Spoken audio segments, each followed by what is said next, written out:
solusi apapun masalahnya, selalu ada solusi yang menguntungkan dan menyenangkan untuknya. Kok bisa seperti itu?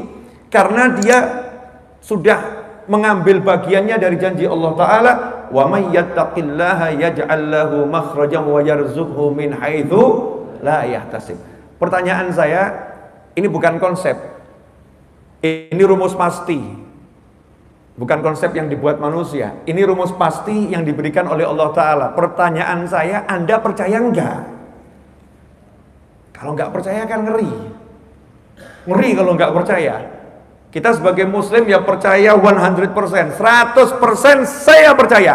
Kalau begitu, siapapun yang menyaksikan tayangan ini, yang hadir di masjid ini termasuk saya, kalau kita punya masalah, jangan lihat masalahnya, langsung lihat hubungan kita dengan Allah bagaimana. Berarti ada ketakwaan kita yang terkoyak, berarti ada ketakwaan kita yang gak beres, berarti ada hubungan kita dengan Allah yang rusak. Allah lagi negur kita, kamu lihat hubunganmu dengan aku bagaimana, perbaikin, aku bereskan. Gampang ya? Jadi gini, untuk bapak-bapak, saya kasih resep ini. Tapi jangan segera dipraktekkan ya, mudah-mudahan nggak terjadi. Pernah nggak dimarahin istri? Oh, pernah, sering.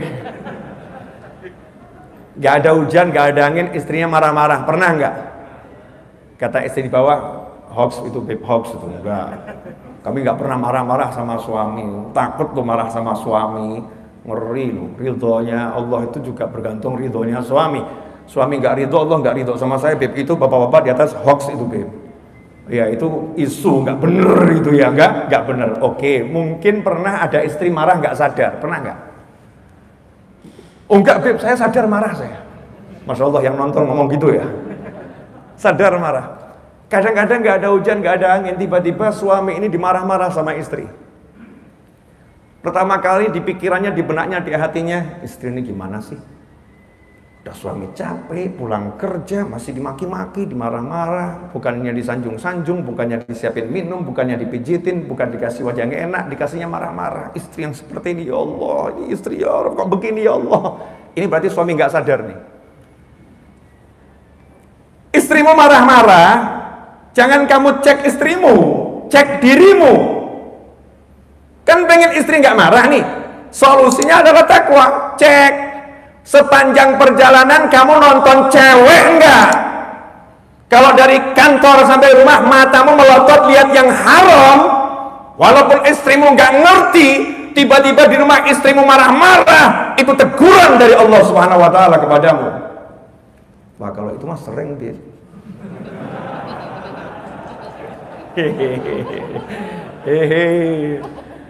Kalau itu mah sering.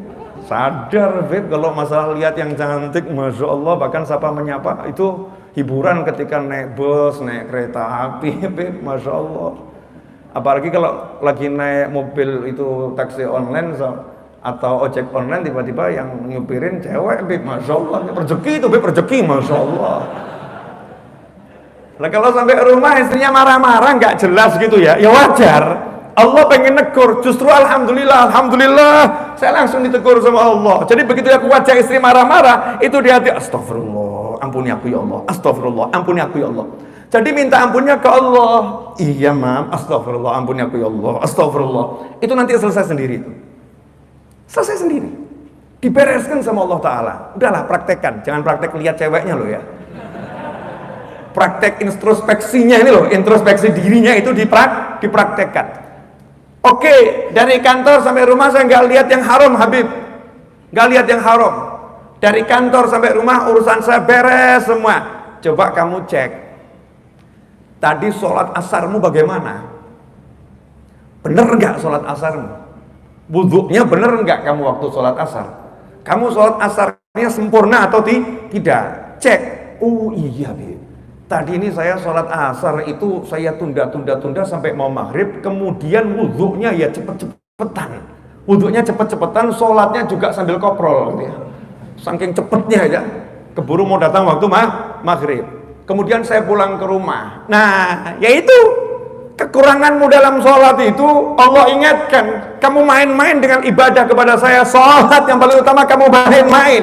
Makanya Allah ingatkan dengan istri yang marah-marah. maaf ibu-ibu, ini contohnya baru istri marah-marah. Bentar lagi bapak maruk ngamuk-ngamuk kok, sama kok.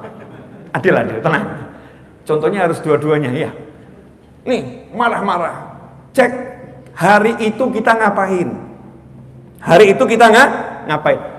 Habib, saya sholatnya bagus, zikir saya bagus, mata saya tahan. Kenapa istri saya marah-marah melulu? Oh cek.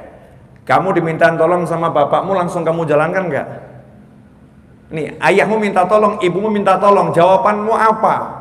Oh iya itu, Bib. Masya Allah. Saya agak sebel sama ayah saya. Naudzubillah min dzalik.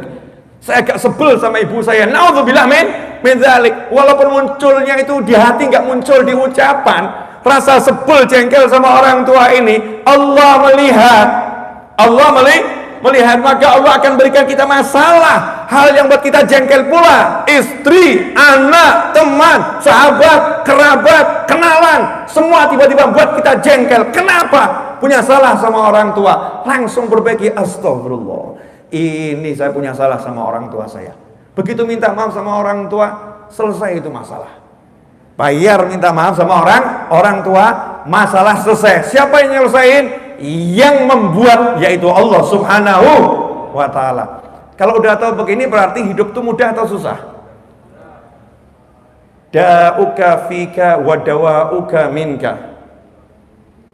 Penyakitmu itu ada dalam dirimu dan obatmu ya juga dari dirimu. Maksudnya kalau kamu minta ampun sama Allah, kamu mau ibadah, kamu mau tobat, betul-betul istighfar, maka Allah akan memberikan kesembuhan atas masalah yang kita alami.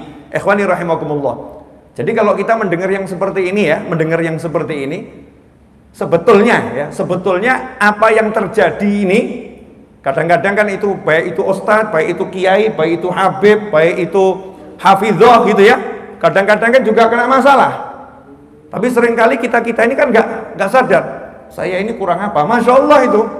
Ini kalau sampai Habib Novel kemudian ngomong saya ini kurang apa, maka saya mewakili Habib Novel menjawab kurang wakeh. Kurang banyak, kamu kurang baca Al-Quran, kamu kurang istighfar, kamu kurang sholawat, kamu kurang sodakoh, kamu kurang bekti sama orang tua, kamu kurang sayang sama anak, kamu kurang perhatian sama keluarga, kamu kurang silaturahim, kamu kurang meninggalkan yang haram, kamu kurang menjalankan kewajiban dengan baik, kamu kurangmu kebanyakan. Makanya jangan gaya saya kurang apa. Ini kadang kalimat istri kepada suami. Para istri, ada nggak yang pernah ngomong gitu? Aku kurang apa mas? Aku kurang apa mas? Sepanjang hidupku baktikan untukmu, aku kurang apa? Anaknya jawab, kurang nutup aurat bu. Kurang nutup aurat. Anaknya jawab, ibu kurang nutup aurat. Satu, mau sebutin lagi bu. Ibu hatamnya 5 tahun sekali bu. Kalah sama anaknya ini bu. Ibu kalau bicara kurang banyak. Kurang banyak. Sama juga dengan suami. Ya, sama suami. Kadang-kadang gitu, saya sebagai suami kurangnya apa? Saya udah tunaikan semua kewajiban saya sama istri, tapi kenapa seperti ini? Mewakili istri saya jawab, banyak. Mau saya sebutkan, aib semua loh, aib belum. Banyak. Kurang nyiapin ini. Ini kalau dibongkar syariat, Masya Allah ini. Kalau dibongkar banyak saya dikeroyok suami-suami ini. Iya, di antara kewajiban seorang suami adalah menyiapkan pembantu rumah tangga untuk istri. Waduh, Beb, itu jangan dilanjutkan, Beb. Repot. Kecuali kalau istri merelakannya, udah mas, gak usah pakai pembantu rumah tangga, gak usah pakai ART, gak usah pakai yang membantu. Ya, saya sendiri mampu. Kalau suami itu nggak mampu, maka suami minta kerelaan istri, dan suaminya hendaknya membantu istrinya. Makanya dulu nggak ada judulnya istri keluar ke pasar, itu nggak ada.